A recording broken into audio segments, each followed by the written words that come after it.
ॐ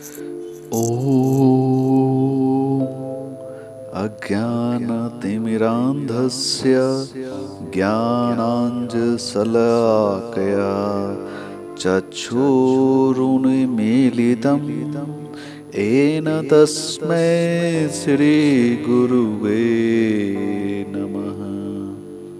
मैं घोर अज्ञान के अंधकार में उत्पन्न हुआ था और मेरे गुरु ने अपने ज्ञान रूपी प्रकाश से मेरी आंखें खोले दी। मैं उन्हें नमस्कार करता हूँ। महाभारत कथा प्राचीन भारत का रामायण के जैसा ही एक महाकाव्य है। महाभारत महाकाव्य का मूल रूप संस्कृत भाषा में है, जिसे महाभारतम कहा जाता है। इस महाकाव्य का नाम महाभारत इसलिए पड़ा क्योंकि इसमें भारत के प्राचीन इतिहास का सबसे बड़े युद्ध का वर्णन किया गया था, जो कुरुक्षेत्र में कौरवों और पांडवों के बीच में हुआ था। राधे कृष्ण मित्रों, आपने युद्ध के पहले की कथा हमारे पिछले भाग में सुनी होगी। अगर आपने वो वीडियो नहीं देखा है तो हमने ऊपर लिंक में उस वीडियो का लिंक डाल दिया है, तो पहले उसे आप देखें और उसके आगे की कथा फिर यहाँ से जारी रखें। यह कथा जो हमने बताया वह अत्यंत छोटा है, जबकि वास्तव में महाभारत एक ऐसा महाकाव्य है जिसमें ब्रह्मांड समाहित हो जाए।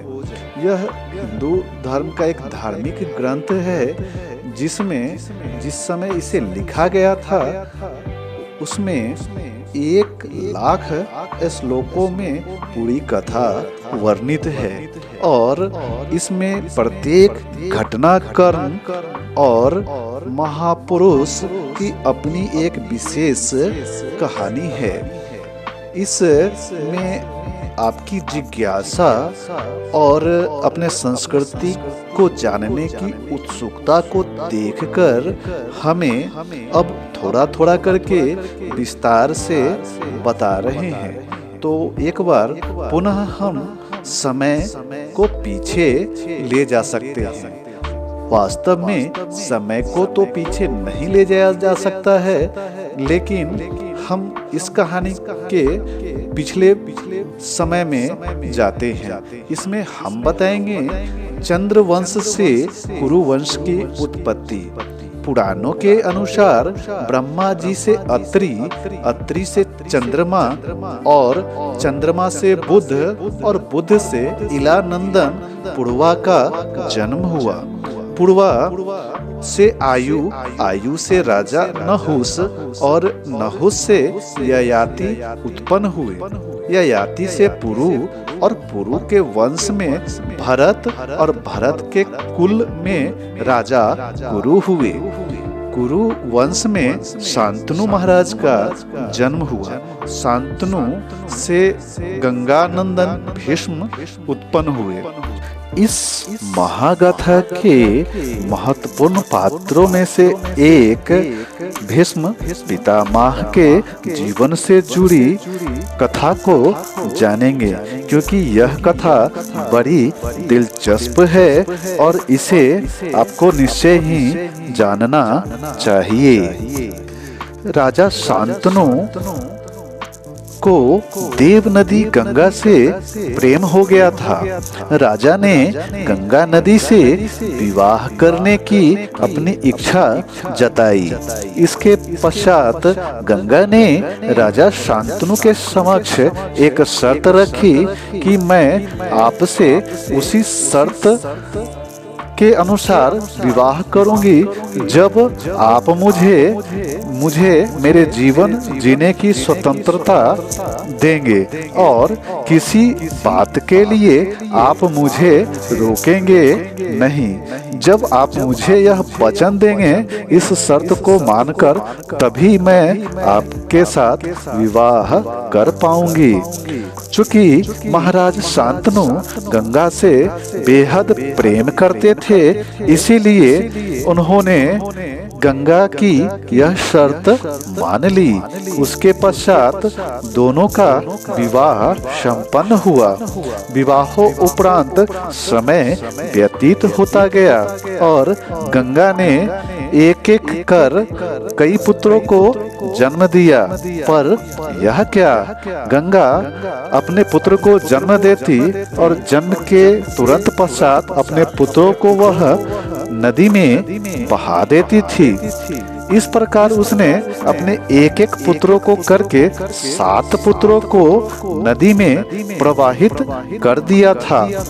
लेकिन महाराज शांतनु उन्हें ऐसा करने से रोक नहीं पाए, क्योंकि वे तो अपने वचन में बंधे हुए थे और उन्हें गंगा को खोने से भी डर लगता था।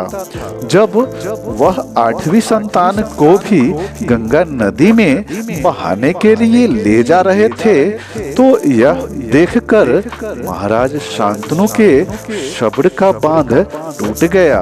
उनसे नहीं रहा गया और उन्हें रोका कि कोई माँ अपनी संतानों को इस तरह कैसे नदी में बहा देती है। उनके यह पूछने पर गंगा ने शांतनु से कहा कि राजन, आज आपने अपने संतान के लिए मेरी शर्त तोड़ दिया है। अब ये संतान ही आपके पास रहेंगी, मैं अब आपके पास नहीं रहूंगी। इसीलिए मैं अपनी शर्त के अनुसार सब कुछ छोड़कर जा रही हूँ। लेकिन आपने पूछा कि मैं अपने संतानों को क्यों गंगा नदी में प्रवाहित कर रही हूँ। इस पर देवी गंगा ने महाराज शांतनु से कहा कि हे राजन, ये आपके सभी 8 पुत्र श्रापित थे और मैं इन्हें गंगा नदी में प्रवाहित कर श्राप से मुक्ति कर रही थी। लेकिन यह 8वां तो अभागा निकला। सुनो, पूर्व जन्म में पृथु पुत्र जिन्हें वसु कहा जाता था, वे अपनी पत्नियों के साथ मेरु पर्वत पर भ्रमण कर रहे थे। वहीं पास ही में महर्षि वशिष्ठ का आश्रम था और महर्षि वशिष्ठ के पास नंदिनी नाम की एक कामधेनु गाय थी, जिसे देव नामक वसु अपने पत्नी को खुश करने के लिए उस गाय का हरण करना चाहता था। इसलिए देव ने अपने अन्य वसुओं के साथ मिलकर उस गाय का हरण कर लिया। जब इस बात का पता महर्षि वशिष्ठ को चला तो उन्हें बड़ा क्रोध आया। उन्होंने क्रोधवश सभी वसुओं को मनुष्य योनि में जन्म लेने का श्राप दे दिया। लेकिन जब वसुओं को अपनी भूल का अंदाजा हुआ तो वह महर्षि वशिष्ठ से क्षमा मांगने लगे। फिर महर्षि वशिष्ठ ने उन्हें कहा कि श्राप से मुक्त तो नहीं किया जा सकता, लेकिन इसे कम किया जा सकता है। तुम सभी को शीघ्र ही मनुष्य योनि से छुटकारा मिल जाएगा।